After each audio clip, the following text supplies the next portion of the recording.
రజక చెరువు సర్కిల్ వద్ద అంబేద్కర్ విగ్రహం ఏర్పాటుపై కొద్ది రోజులుగా వివాదం నడుస్తున్న విషయం తెలిసిందే. విగ్రహ ఏర్పాటును అధికారులు అడ్డుకుంటున్నారంటూ కొద్ది రోజులుగా కమిటీ సభ్యులు ఆందోళన చేస్తున్నారు. ఎట్టకేలకు సోమవారం అర్ధరాత్రి స్తూపం పైభాగంలో నిలువెత్తు అంబేద్కర్ విగ్రహాన్ని ప్రతిష్ఠించారు. తెనాలి పట్టణంలోని రజక చెరువు సర్కిల్ వద్ద విగ్రహ కమిటీ ఆధ్వర్యంలో సోమవారం అర్ధరాత్రి డాక్టర్ బిఆర్ అంబేద్కర్ విగ్రహాన్ని ఏర్పాటు చేశారు. ఈ నెల 7వ తేదీ రాత్రి ఇక్కడ అంబేద్కర్ చిన్నపాటి విగ్రహాన్ని కమిటీ సభ్యులు ఏర్పాటు చేయగా అధికారులు అడ్డుకోవడంతో వారందరూ ఆందోళనకు దిగారు. కొద్ది రోజులుగా దీనిపై వివాదం నడుస్తున్న విషయం అందరికీ తెలిసిందే.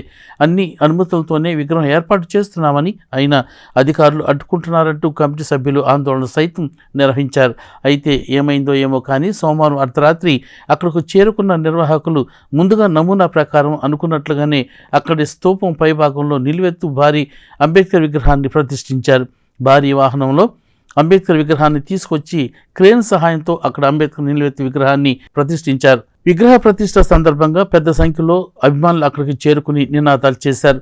దీనిపై మంగళవారం సాయంత్రం విగ్రహ నిర్మాణ కమిటీ సభ్యులు మీడియా సమావేశం నిర్వహించి వివరణ ఇచ్చారు. అన్ని అనుమతులతోనే అంబేద్కర్ విగ్రహాన్ని ఏర్పాటు చేశామని వారు స్పష్టం చేశారు. వాస్తవంగా చదువుకున్న వాళ్ళు ఒకసారి మళ్ళీ ఆ జీవనం చదువుకోండి. ఎవరో అనామకులు ఇల్లిటరేట్స్ వాళ్ళు ఏదో హైకోర్టుకు పోయి ఏదో స్టే ఉందని చెప్తే రాజకీయ నాయకులు కొంతమంది కోసం ఒక జాతిని దూరం చేసుకుంటున్నారు. అంబేద్కర్ గారంటే యావత్ భారతదేశంలో ప్రతి ఒక్కళ్ళకి ఆయన భిక్ష, ఆయన కాన్స్టిట్యూషన్ రాసి మహామేధావి. ఆయన్ని వీళ్ళు గ్రహించుకోకపోవటం వాళ్ళ అవివేకం.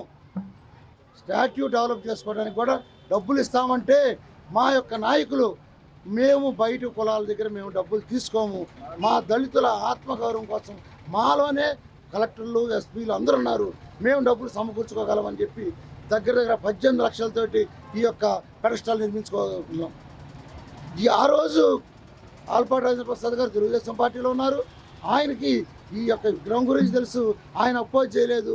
అప్పుడున్న కమిషనరు పర్మిషన్ ఇచ్చాడు, వాళ్ళు కూడా ఏమి అపోజ్ చేయలేదు. మరి ఇప్పుడు కొత్తగా గవర్నమెంట్ మారంగానే జీవోలు మారిపోతాయా గమనించండి. జీవోలు మారిపోతాయా? అంబేద్కర్ గారి యొక్క స్టాట్యూకి ఈ యొక్క కొత్త గవర్నమెంట్కి చేస్తున్న ఇబ్బంది ఏంటి? అంబేద్కర్ గారి విగ్రహం ఇక్కడ నెలకొల్పితే వాళ్ళకి వచ్చే ప్రాబ్లం ఏంటి? ఇది వరకు దగ్గరగా 2 దశాబ్దాలుగా ఇక్కడ పోరాటం జరుగుతుంటే ఎవరు అపోజ్ చేయింది? మీకు వచ్చిన నష్టం ఏంటి? మేము ఇప్పుడు కూడా కోరుతున్నాం, మీ దగ్గర ఏం స్టే ఉందో ఏమున్నాయో బహిరంగంగా తీసుకురండి. మా దగ్గర ఉన్న ఒరిజినల్ మా అప్రూవల్స్ మొత్తం మేము తీసుకొచ్చి బయట పెడతాం. ఇప్పుడు కూడా మేము అడుగుతున్నాం, టౌన్లో 33 స్టాట్యూస్ ఉన్నాయి, ఏ ఒక్కదానికి కూడా పర్మిషన్ లేదు.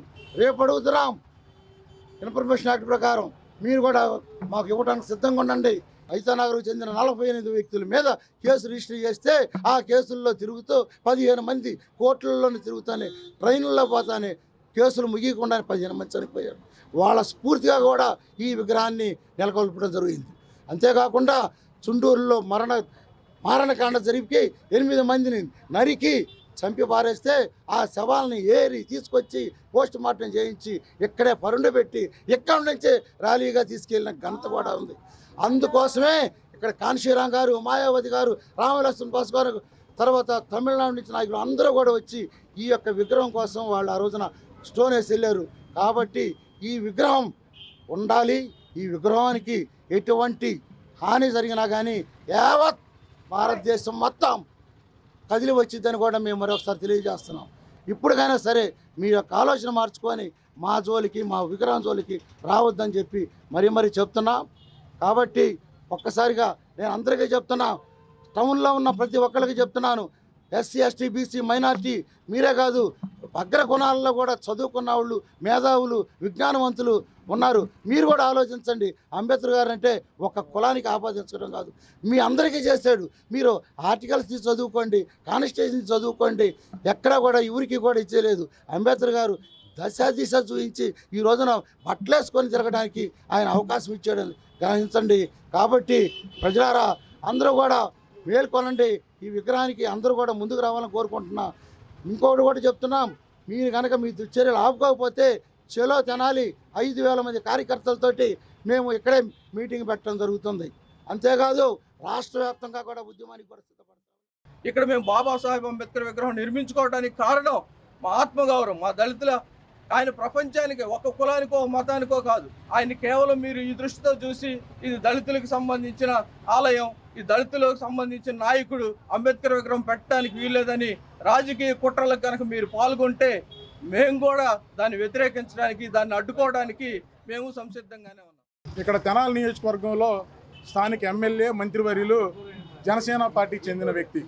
మరి జనసేన పార్టీ ప్రారంభించినప్పుడు అధినేత పవన్ కళ్యాణ్ గారు మాయావతి గారి దగ్గరికి వెళ్ళి అంబేద్కర్ గారి ఆశయాలతో మరి అంబేద్కర్ గారి విధి విధానాలతో జీవిస్తానని మరి ఒప్పందం చేసుకుని 2019లో బహుజన సమాజ్ పార్టీతో మీరు నడిచారు.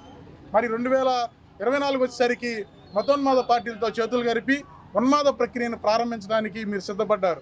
మరి ఇటువంటి మనువాదం చర్యలు మరి మంత్రి గారు ఆలోచించాలి. మరి ఈ విధమైనటువంటి వాతావరణం మున్సిపల్ సిబ్బంది మరొక నోటీసును తీసుకుని ఇక్కడ అంటించడానికి వచ్చారంటే అది మంత్రి గారి తెలియకుండా జరిగిద్దా? ఇక్కడ తెనాలిలో గతంలో ఒక నియంత పాలన చూసాం, మరి ఇప్పుడు ఒక నియంత పాలన చూస్తున్నాం. దేశంలో 15 సంవత్సరాల నుంచి నియంత పాలన చూస్తున్నాం. ఈ నియంత పాలన అంతమవుతాయి.